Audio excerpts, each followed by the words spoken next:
Shalom teman-teman, gimana kabarnya? Semoga kalian dalam keadaan baik-baik saja dan tentunya dalam perlindungan Tuhan ya. Kita berjumpa lagi pada persekutuan online remaja hari ini. Gimana? Teman-teman udah pada siap belum untuk mengikuti persekutuan hari ini? Jangan-jangan masih ada tuh yang lagi nonton sambil rebahan di kasur. Oleh karena itu, marilah kita siapkan diri kita dengan menyanyikan lagu Ku Masuki Gerbangnya.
Nah teman-teman, setelah kita menyanyikan lagu Ku Masuki Gerbangnya, semoga kita semua sudah siap, sudah ready untuk mengikuti persekutuan online remaja pada hari ini. Sebelum masuk ke persekutuan, marilah kita bersama-sama berdoa. Tuhan, terima kasih ya Tuhan atas berkat dan penyertaan-Mu sepanjang hari ini. Mulai dari tadi pagi ya Tuhan, Kau boleh menguatkan kami hingga pada sore hari ini ya Tuhan, kami boleh berkumpul bersama untuk melaksanakan persekutuan online remaja hari ini. Tuhan, siapkan hati kami ya Tuhan, agar kami bisa mendengarkan firman-Mu dan dapat melaksanakannya dalam kehidupan sehari-hari. Terima kasih ya Tuhan, hanya dalam nama Tuhan Yesus kami sudah berdoa dan mengucap syukur. Haleluya, amin. Nah teman-teman, sebentar lagi kita akan masuk ke pelayanan firman. Tema firman kali ini adalah bersiap menjadi agen perubahan dan akan dilayani oleh Pendeta Yohanes ABS. Tema firman Tuhan hari ini mengajak kita untuk belajar dari kisah Yunus yang dipanggil untuk menjadi agen perubahan. Emang agen perubahan itu apa sih? Dan gimana cara jadi agen perubahan? Udah penasaran belum? Tapi sebelum itu, Agar hati kita lebih siap untuk mendengarkan firman Tuhan, marilah kita bersama-sama bernyanyi dari PKJ 197, Buka Mataku.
Halo teman-teman remaja, apa kabarnya nih? Iya, kita berjumpa lagi dan ketemu lagi secara online sih masih.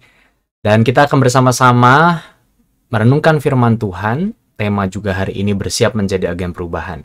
Namun sebelum itu, mari kita bersatu di dalam doa. Ya Tuhan, kami bersyukur kami boleh bersama-sama diberikan kesempatan untuk merenungkan firman Tuhan. Dan biarlah dalam terang tema bersiap menjadi agen perubahan, firman-Mu itu boleh mempersiapkan kami dan juga boleh mengubah kami, sehingga kami menjadi pribadi-pribadi yang akan Tuhan pakai dalam kehidupan kami untuk menghadirkan pembaruan dan perubahan. Terima kasih ya Allah, di dalam nama Yesus Kristus kami berdoa dan memohon. Amin. Baik teman-teman, pada hari ini kita akan mendasarinya dari firman Tuhan yang diambil dari Yunus pasal 4, ayat 1 sampai ayat yang ke-11. Ya, kita akan baca bersama-sama. Saya akan bacakan sih untuk kita semua ya. Yunus pasal 4, ayat 1 sampai 11. Firman Tuhan dikatakan demikian. Tetapi hal itu sangat mengesalkan hati Yunus. Lalu marahlah ia, dan berdoalah ia kepada Tuhan, katanya, "Ya Tuhan, bukankah telah kukatakan itu ketika aku masih di negeriku? Itulah sebabnya maka aku dahulu melarikan diri ke Tarsis, sebab aku tahu bahwa Engkaulah Allah yang pengasih dan penyayang, yang panjang sabar dan berlimpah kasih setia, serta yang menyesal karena malapetaka yang hendak didatangkannya. Jadi sekarang ya Tuhan, cabutlah kiranya nyawaku, karena lebih baik aku mati daripada hidup." Tetapi firman Tuhan, "Layakkah engkau marah?" Yunus telah keluar meninggalkan kota itu dan tinggal di sebelah timurnya. Ia mendirikan di situ sebuah pondok dan ia duduk di bawah naungannya, menantikan apa yang akan terjadi atas kota itu. Lalu, atas penentuan Tuhan Allah, tumbuhlah sebatang pohon jarak, melampaui kepala Yunus untuk menaunginya, agar ia terhibur daripada kekesalan hatinya. Yunus sangat bersuka cita karena pohon jarak itu. Tapi keesokan harinya ketika fajar menyingsing, atas penentuan Allah datanglah seekor ulat yang menggerek pohon jarak itu sehingga layu. Segera sesudah matahari terbit, maka atas penentuan Allah bertiuplah angin timur yang panas terik sehingga sinar matahari menyakiti kepala Yunus. Lalu rebahlah ia lesu dan berharap supaya mati, katanya. lebih baik aku mati daripada hidup. Tetapi berfirmanlah Allah kepada Yunus, layakkah engkau marah karena pohon jarak itu? Jawabnya, selayaknya lah aku marah sampai mati. Lalu Allah berfirman, engkau sayang kepada pohon jarak itu yang untuknya sedikit pun engkau tidak berjerih payah dan yang tidak engkau tumbuhkan, yang tumbuh dalam satu malam dan binasa dalam satu malam pula. Bagaimana tidak aku akan sayang kepada Niniwe, kota yang besar itu, yang berpenduduk lebih dari 120.000 orang, yang semuanya tak tahu membedakan tangan kanan dari tangan kiri dengan ternaknya yang banyak? Itulah yang menjadi dasar perenungan firman Tuhan pada hari ini, teman-teman ya. Mungkin kita tahu tentang kisah Yunus, yang paling akrab adalah Yunus di perut ikan. Tapi sebenarnya ada sebuah kisah menarik dari Yunus, di mana Yunus marah sama Allah. Nah, ya, kita mau lihat kenapa sih, ya. Nah, teman-teman, saya ingin memulai dengan sebuah statement begini. Pernah nggak sih kalian, ya, mendengar kalimat ini? Senang melihat orang susah melihat orang senang. Ketika ada orang yang susah, kita rasanya, oh senang banget. Apalagi kalau orang yang kita lihat itu adalah orang yang kita benci. Musuh kita. Apalagi, ya. Saingan kita. Dia sulit, makin senang kita. Ya. Dia senang, kita yang makin sulit. Kita yang makin kebakaran jenggot. Rasanya nggak cocok bagi mereka untuk senang. Ya. Dan rasanya panas di hati. Jadi nggak suka ngeliat orang lain senang. Even itu adalah pun bukan musuh kita atau bukan orang yang kita benci, orang yang kita nggak suka. Ya. Pada dasarnya seringkali kita punya seperti ini. Ada orang yang lebih berprestasi, lebih dipuji, lebih dapat perhatian gitu ya. Menjadi bintang kelas, menjadi orang yang terus dipercayakan jadi panitia. Terus rasanya kok dia oke banget gitu ya dalam segala sisi, ya. Jadi kita nggak suka ngelihatnya. Jadi susah banget lihat orang senang, apalagi dia bahagia. Kira-kira kalimat ini sebenarnya yang menggambarkan atau merepresentasikan Yunus yang tadi dalam bacaan kita itu lagi marah sama Tuhan. Maksudnya apa sih? Apakah Yunus marah sama Tuhan gara-gara Tuhan ngasih kesenangan buat dia atau kesusahan buat dia atau seperti apa? Ya, jadi bacaan kita hari ini teman-teman, itu terjadi ketika Yunus lagi protes sama Tuhan. Karena masalah apa? Masalah ketika Yunus diminta ke Niniwe. Yunus tahu Niniwe itu orangnya, parah bener dah. Ya, orang-orang Niniwe berdosa, orang-orang Niniwe bahkan nggak tahu siapa Tuhan yang harusnya disembah dan lain sebagainya macamnya. Yunus diutus ke sana. Tapi kita tahu Yunus kemudian kabur kan ke Tarsis, dan kemudian di situ terjadilah peristiwa Yunus di perut ikan besar gitu. Nah, tapi Yunus protes pada Tuhan gini. Kenapa? Karena orang Niniwe udah bertobat. Kenapa orang Niniwe itu yang udah jelas berdosa, yang udah jelas melanggar, yang udah jelas kurang ajar banget, nggak layak gitu ya. Tapi Tuhan ampuni. Yang Yunus pengen ngelihat orang Niniwe, ya walaupun si Yunus ini kan diberikan mandat oleh Tuhan untuk menyampaikan berita pertobatan. Iya, dia menyampaikan, tapi yang diharapkan di bumi hanguskan, dibinasakan tuh kota Niniwe. Jadi di sini apa? Yunus tuh rasanya mangkel tuh apa ya? Marah, nggak terima ngelihat orang Niniwe bisa berbahagia karena dapat pengampunan. Walaupun dia sudah memberikan berita pertobatan, harusnya sekalian aja dibinasakan. Kira-kira kata Yunus atau dalam perspektif Yunus kayak gitu kepada Tuhan. Ya, jadi dia marah, dia protes sama Tuhan. Terus tadi terjadi perdebatan, emang layak kamu marah? Ya, jadi ini menarik sekali. Yunus protes pada Tuhan, marah pada Tuhan. Terus ditanya layak apa enggak, dia merasa layak. Tapi emang siapa dia, bos? Kan begitu ya. Nah, untuk bisa mendidik Yunus yang sedang protes, Tuhan punya cara yang unik. Apa yang dilakukan? Tuhan menumbuhkan pohon jarak. Ya, dalam satu malam sudah bisa daunnya itu menutupi ini teman-teman. Kepala Yusuf, jadi bisa menjadi tempat perteduhannya Yusuf dari panas terik. Tapi pada satu malam juga, dengan tadi dikatakan seekor ulat, gitu ya, hilang semua itu. Dan kemudian apa yang terjadi? Yunus protes lagi, marah lagi. Tuhan, mendingan udahlah, saya mati aja deh. daripada hidup. Udah sengsara begini, ngelihat orang yang harusnya binasa jadi nggak binasa, gitu ya. Terus saya jadi begini, padahal nih pohon udah oke banget deh buat saya. Ya, jadi ketika Yunus mendapatkan kenyataan bahwa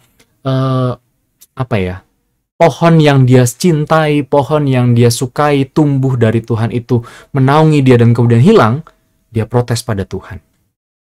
Ya. Nah, teman-teman, sebenarnya di sini ada sebuah hal yang ingin Tuhan ajarkan kepada Yunus. Tuhan berkata bahwa Yunus, pohon yang tumbuh bukan dari keringatmu aja, bisa kamu sayang kok. Kamu sangat menyayangi itu. Kamu sangat bersyukur atas hal itu. Demikian juga aku kepada orang-orang Niniwe. Mereka memang orang-orang berdosa. Mereka memang orang-orang yang belum berubah.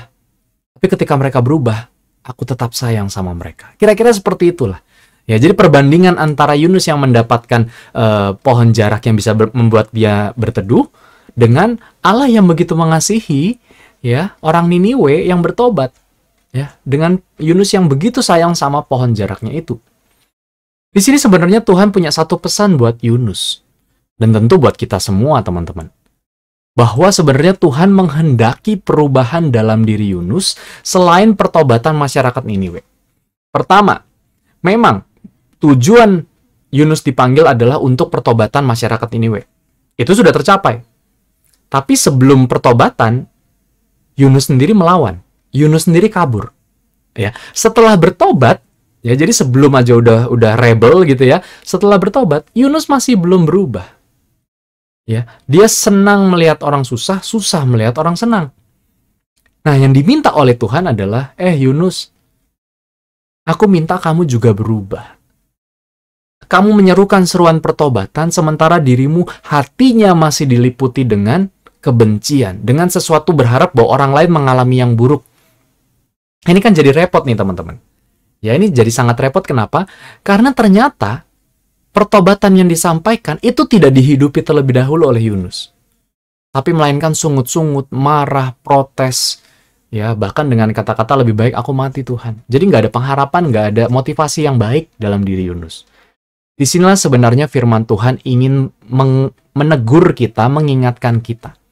Melalui tema besar tadi ya, menjadi agen perubahan, dan juga cerita Yunus yang menyerukan pertobatan tapi kemudian masih ada motivasi yang salah dalam dirinya, yang dia nggak suka ketika orang Niniwe jadinya selamat bukan dibinasakan. Maka apa sih sebenarnya firman Tuhan buat kita? Atau pesan firman Tuhan buat kita? Bagaimana menjadi agen perubahan nih, teman-teman?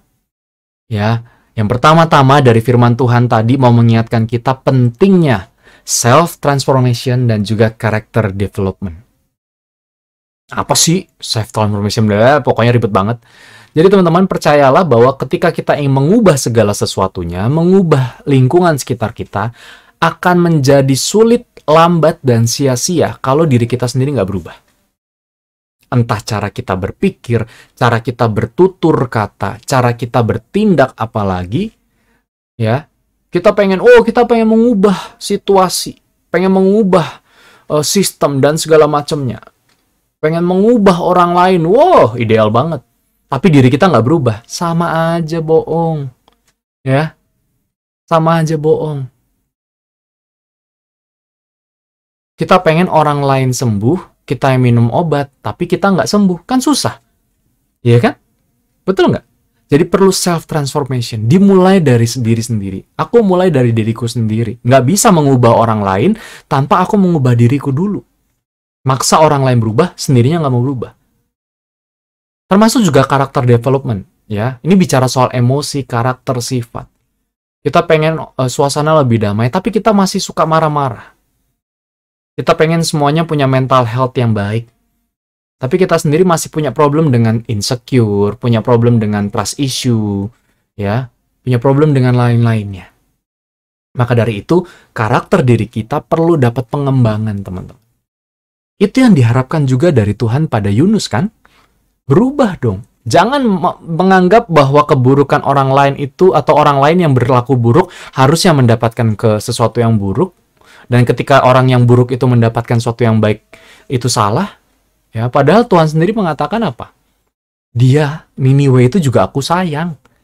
Ya, Kamu yang berubah cara berpikirnya, cara pandangnya.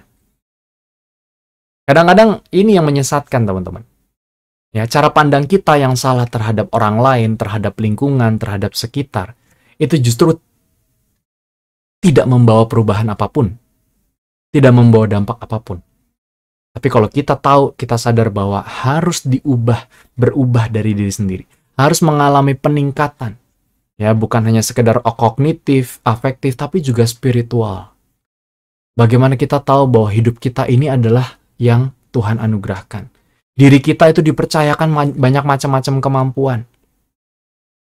Diri kita ini dibentuk oleh Tuhan sedemikian unik dan berharganya.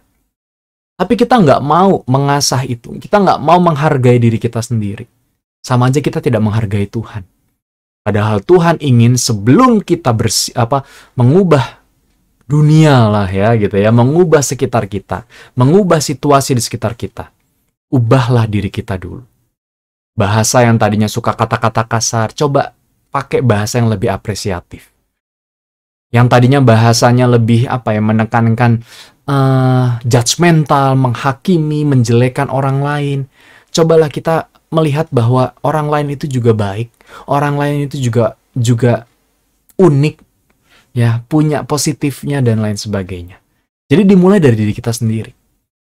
Ya, itu yang pertama, teman-teman. Dan yang terakhir, teman-teman, jelas bersiap menjadi agen perubahan.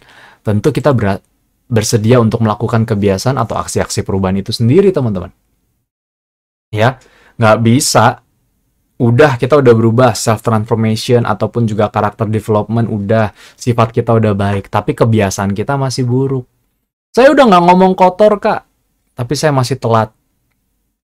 Saya udah nggak ngata-ngatain orang lagi, tapi kalau sekolah saya nggak pernah mau memperhatikan guru.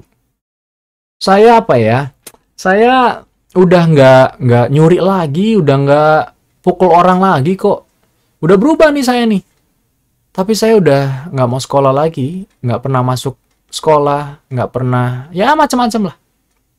Jadi dirinya, sifat karakternya berubah, membaik, tapi kebiasaan habitnya, ya itu nggak berubah. Nah, teman-teman, kita mau belajar dari dua orang tokoh cantik ya. Dua orang tokoh cantik. Yang pertama adalah ini, Melati Wijsen. Iya, bacanya nggak tahu lah, ini keturunan Bali Belanda ya. Jadi dia menjadi seorang inisiator stop sampah plastik asal Bali. Dia berkampanye dengan adiknya gitu ya untuk menyetop penggunaan plastik dalam beraktivitas. Yang dilakukan sangat luar biasa. Dia ke pantai-pantai, bawa toa, teriak bahwa stop gunakan itu. Dia ambil sampah-sampah plastik. Dia naik ke tumpukan sampah, dia teriak di situ. Akhirnya orang-orang tergerak. Iya juga ya. Bahkan dia membuat petisi untuk menyetop itu supaya apa? Supaya pemerintah daerah mendengar. Tapi ternyata nggak juga. Sampai akhirnya dia melakukan mogok makan. Ya mungkin agak sedikit ya nggak enak gitu ya pendekatannya. Tapi itu yang dilakukan. Ya, dia udah pakai cara yang elegan, cara yang baik, cara petisi dan segala macam, tapi nggak didengarkan oleh pemerintah atau gubernur setempat. Akhirnya melakukan mogok makan seperti Mahatma Gandhi gitu ya. Gubernur ngeliat dan diberlakukanlah Bali tanpa plastik. Ya, artinya penggunaan plastik. Jadi dari kebiasaan dia dan kesadaran dia bahwa ternyata ada masalah dengan plastik kalau digunakan terus-menerus, apalagi dibuang tanpa ada pembaruan, itu jadi masalah. Tapi dia gerakan itu semua untuk apa? Perubahan. Ya, usianya 12 tahun kok. Sama kayak mungkin teman-teman yang mendengar ataupun juga seusiaan sepantaran teman-teman. Jadi yuk, dari hal kecil aja bisa menjadi perubahan. Dan ternyata teman-teman, pada tahun 2017 dia dipanggil ke pertemuan PBB.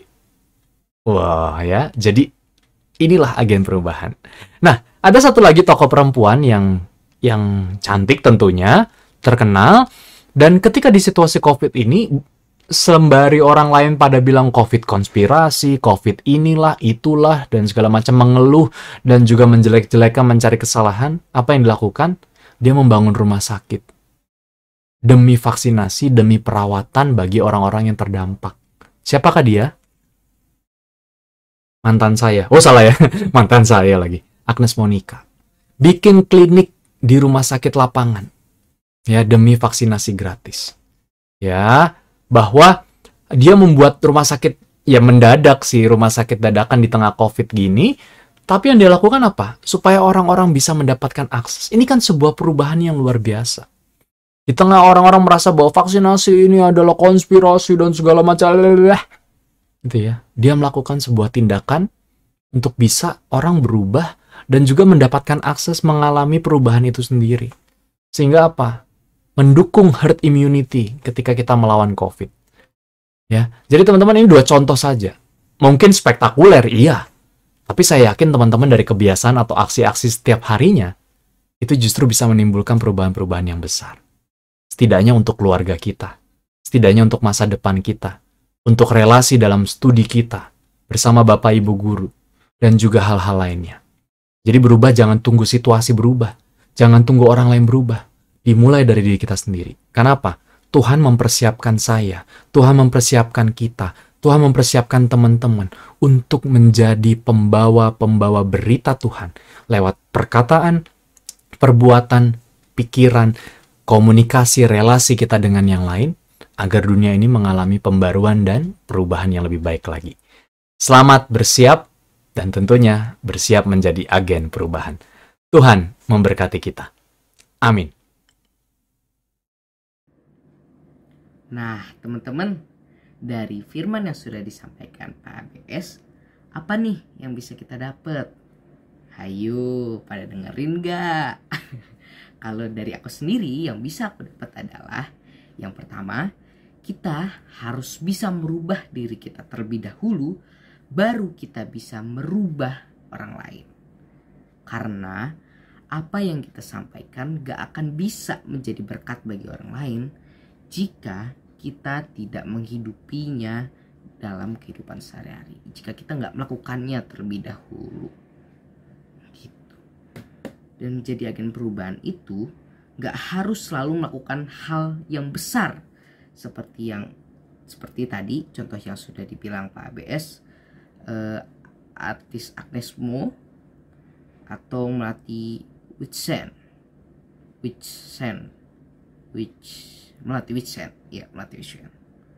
Nah, kita bisa menjadi agen perubahan dalam kehidupan sehari-hari kita melalui hal-hal kecil. Start from little things. Misalnya dari kata-kata yang biasa kita ucapkan sehari-hari atau yang biasa kita tuliskan dengan jempol kita bisa ubah kalimat-kalimat tersebut menjadi kalimat yang lebih inspiratif, lebih motivatif, sehingga orang lain bisa menjadi lebih baik dan lebih baik, dan kita juga bisa menjadi berkat bagi orang lain. Nah, oleh karena itu teman-teman, sebagai bentuk kita merespons firman Tuhan yang sudah disampaikan, marilah kita menyanyikan lagu PKJ 185, Tuhan Mengutus Kita.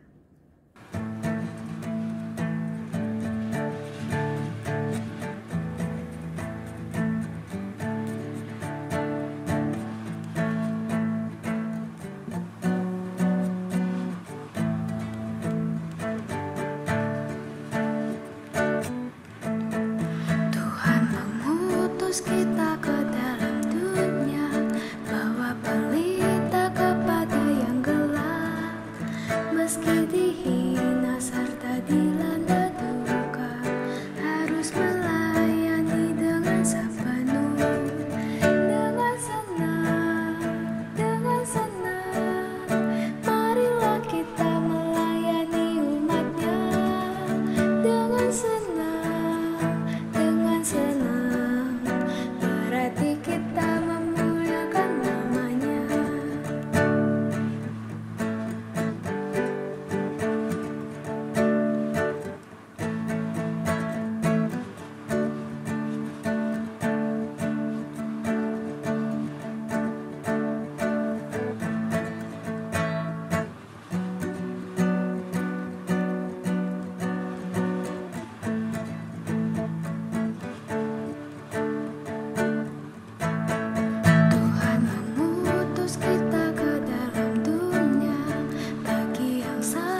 Meski dihina serta dilanda duka, harus melayani dengan sepenuh, dengan senang, dengan senang.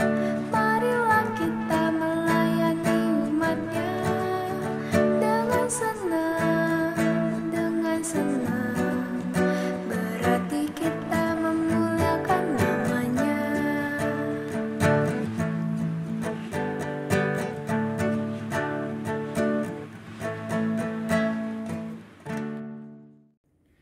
Teman-teman, sekarang kita akan berdoa syafaat. Jadi nanti doa syafaat akan didoakan oleh teman-teman yang bertugas hari ini. Kemudian doa syafaat akan aku tutup dan bersama-sama kita akan menyanyikan Bapa terima kasih. Mari kita berdoa.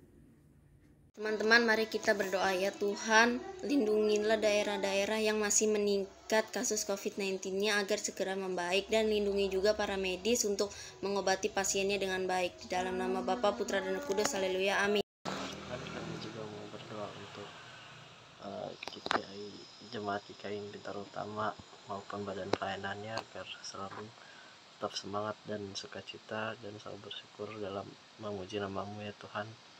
Walaupun di saat kondisi seperti saat ini ya Tuhan, Tuhan menjaga kesehatan mereka, Tuhan lindungi mereka ya Tuhan. Terima kasih Tuhan.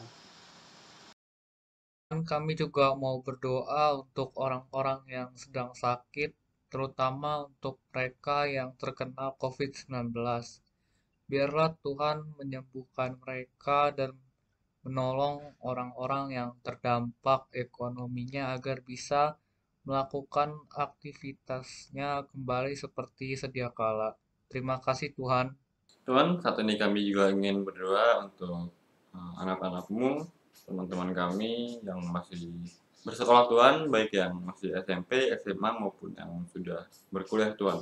Kiranya Engkau selalu memberkati mereka, selalu melindungi mereka, baik yang masih PTM maupun yang PJJ Tuhan. Kiranya Engkau selalu melindungi mereka agar mereka dapat dihindarkan dari segala macam bahaya termasuk virus COVID Tuhan, dan semoga mereka dapat tetap belajar dengan lancar di tengah pandemi seperti ini Tuhan. Terima kasih Tuhan. Yesus yang baik, terima kasih untuk kesehatan dan perlindungan yang Tuhan berikan bagi kami. Saat ini kasus COVID varian Omikron di Indonesia, khususnya Jakarta, meningkat. Kami berdoa untuk orang tua kami dan semua yang bekerja di luar rumah saat ini. Tuhan, lindungilah dan jauhkanlah dari virus ini. Berikan kekuatan dan kemampuan untuk bekerja di era pandemi ini. Terima kasih Tuhan. Malam Tuhan, saat ini kami melanjutkan doa syafaat saudara kami. Saat ini kami berdoa untuk para medis yang masih bekerja membantu para pasien COVID-19. Kiranya Tuhan turut campur dalam pekerjaannya supaya para medis ini dapat bekerja secara maksimal dalam menghadapi wabah COVID-19 ini. Tuhan juga selalu memberi kekuatan, kesehatan, dan sukacita untuk para medis dalam menjalankan tugasnya.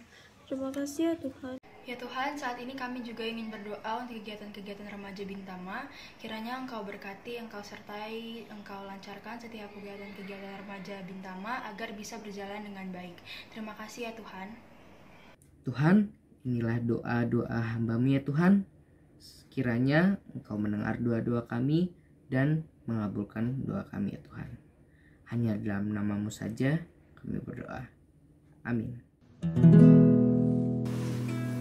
Bapa terima kasih. Bapa terima kasih. Bapa di dalam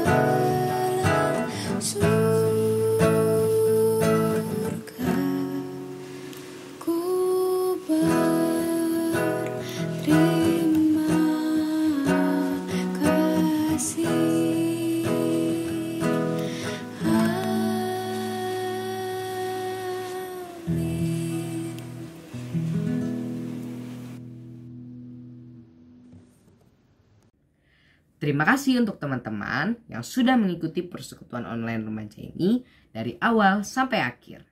Semoga firman Tuhan yang sudah kita dengarkan tadi tidak hanya kita dengarkan, melainkan dapat kita terapkan dalam kehidupan sehari-hari. Terima kasih juga buat teman-teman yang sudah mengikuti dan bersedia melayani di persekutuan kali ini. Sampai jumpa di persekutuan online selanjutnya. Tuhan memberkati. Dadah!